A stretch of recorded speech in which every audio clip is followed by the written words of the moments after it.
All right. Hi, and thank you all for joining us on our Live Well at Home video series. I am Dr. Sonja Fung, owner of the Live Well Clinic here in La Quinta. You can find me at livewellclinic.org and on social media at Live Well Clinic and at dr.sonjafung. So many recent and not so recent events, socially, politically, and in our healthcare system, have definitely left many of us feeling a sense of loss. And with that loss comes grief. And we know that grieving looks very different for everyone. And there are really no hard and fast rules when it comes to grieving and moving through grief. And so today, what we're going to do is speak about how we process grief and in ways that are beneficial for our emotional well-being, especially during a lot of these challenging times. And I have asked my friend and colleague, Leila McCauley, who is a licensed marriage and family therapist, to speak on this topic today. So, hello, Leila. Hello, good to see you. How are you doing? I'm very well. Good. Good. So, can you give a brief introduction to yourself and how you got into therapy and what you specialize in? Sure. I haven't always been in this field, though I do love it. I was in journalism before, and I soon realized I wanted to get more to the heart of people and healing. And so I began a coaching career for a while and learned about neuro-linguistic programming for about 3 years. And then I took the leap to go ahead and move into therapy and counseling. And I got my master's in spiritual psychology and counseling psychology. And I've been doing this for, oh my goodness, I guess about beyond 15 years, let's just say. Okay. Wow. I had no idea. Well, it doesn't look it. So as a therapist and a counselor, I am sure you have dealt with a lot of and a lot of people going through grief. And how much of therapy or counseling revolves around grief and processing through emotions? Very good question. Because really, in some ways, perhaps we can look at many of our mental health or well-being problems as some form of grief in some way. And yes, it all does come down to how do we process emotions in my field, right? Right. And so there are definitely ways that we can deal with grief. And one thing I want to let you know is that it's true that really there are 5 stages of grief. And that is denial, anger, bargaining, depression, and acceptance. And just knowing that, sometimes that helps a little bit in our processing. So we've been talking a lot about grief through our blog and also some of our Instagram posts in light of what's been going on in the world these past few weeks and months, and on different types of grief. And so we know that grief is never like a linear line, or very rarely is it a linear line, moving through these stages. And you can jump back and forth and spend a little time here and then realize you missed something in the back, and then go back and deal with that, and then kind of move around. So So there's no real, we're going to start at this point and then end at this point. Yes, indeed. That's so true. But that's life, right? Is that we're not going to follow these linear things, and sometimes we try to push ourselves into that. And sometimes, in a way, that can be enough stress, right? Right in and of itself, right there. What we can always remember about ourselves as humans is that grief, but many emotions come in waves, right? And we are experiencing grief on so many levels right now because we've got some wounds that need some healing.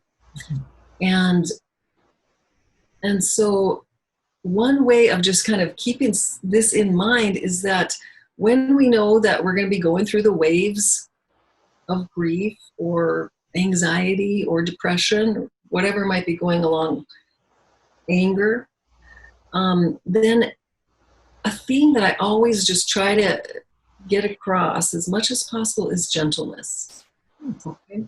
And that means gentleness with ourselves, first of all, and then gentleness with each other.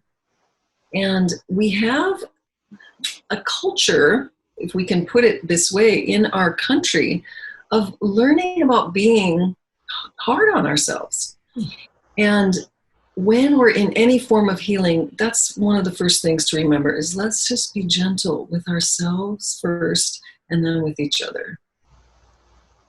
That is a really good point, because here we tend not to take the time that we need. We're always pushing ourselves to like get through it, or,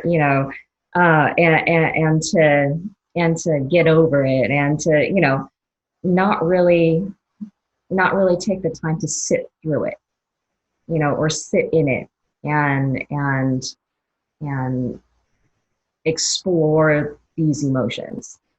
Right. Well, you said it, and that is where we've all got to just take a pause. And I think that's been one of the gifts of this COVID-19 time, is to kind of get us to pause a little bit and maybe push the reset button and realize that our feelings and our pain and our grief personally, and now we can also say within our nation, deserve to be acknowledged.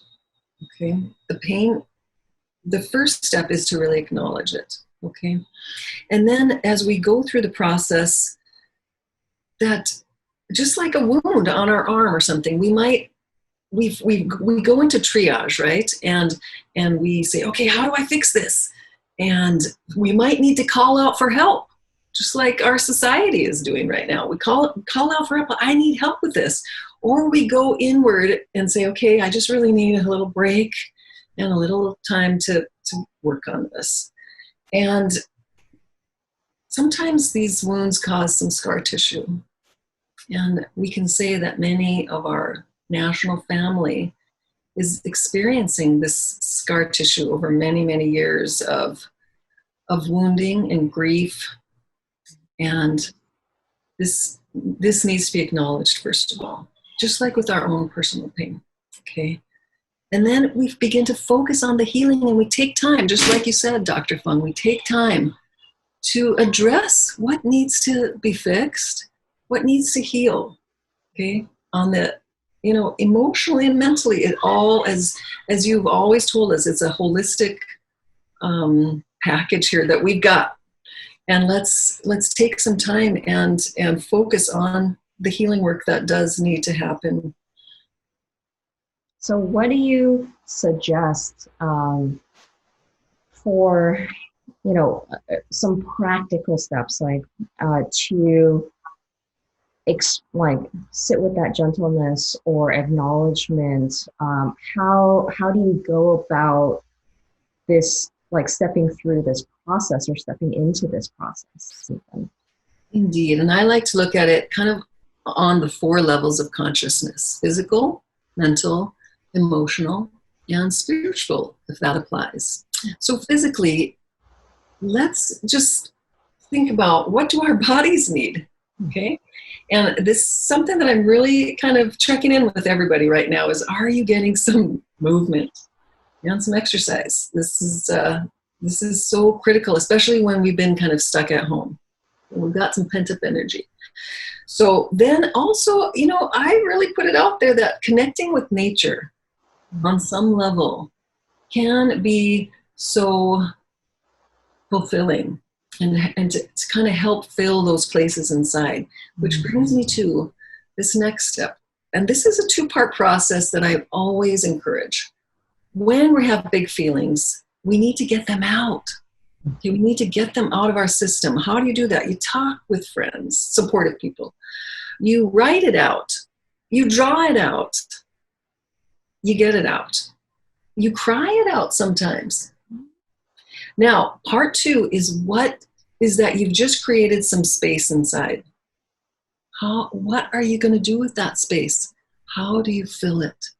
And my invitation is that you intentionally fill it back up with some light, some love, some kindness, some self-compassion, some gentleness. But that step two is an important piece of the puzzle. And these kind of go across the mental and emotional levels of consciousness. And then if spiritual is a level that applies to you, then make sure that you're reaching out on the spiritual level as well. Awesome. Well, thank you so much for giving us at least a few starter steps.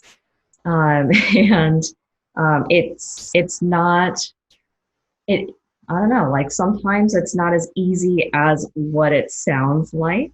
There's a there's a lot that goes into this, and that's the beauty of reaching out and it like as needed for therapy and for other types of help. And I really appreciate what you do for our community and what you do for our patients, for our mental health and emotional well-being. And so I know it's a hard job. It's definitely not easy to help people moving through all of these things. Dr. Fung, let me just say one quick thing. That is that what I find is that I am someone that you reach out your hand and I'm going to help you along the way, but my job is really to help you draw out your inner resources and so that that I'm almost really just reminding people. But sometimes we do need to reach out. We need a little bit of a helper and a little bit of a guide sometimes. Yep, absolutely. So thank you again for joining us today. I really appreciate and always have fun talking to you. We have a special discount for our listeners today. Leila has generously offered up to a 30% discount for a package price of 5 sessions for $450. Or for those who are new to this realm and kind of just want to dip in their toes. So $100 per session if you mention this video when you schedule with her. So you can reach out to Leila at 760-771-5970 to schedule a virtual consult. So for more helpful videos like this and to keep updated with what's going on at the clinic, you can sign up for our email list. You can text Live Well Clinic to 22828 for email updates and clinic specials. And if you haven't already, consider clicking the subscribe button. So thank you so much and have a great rest of the week.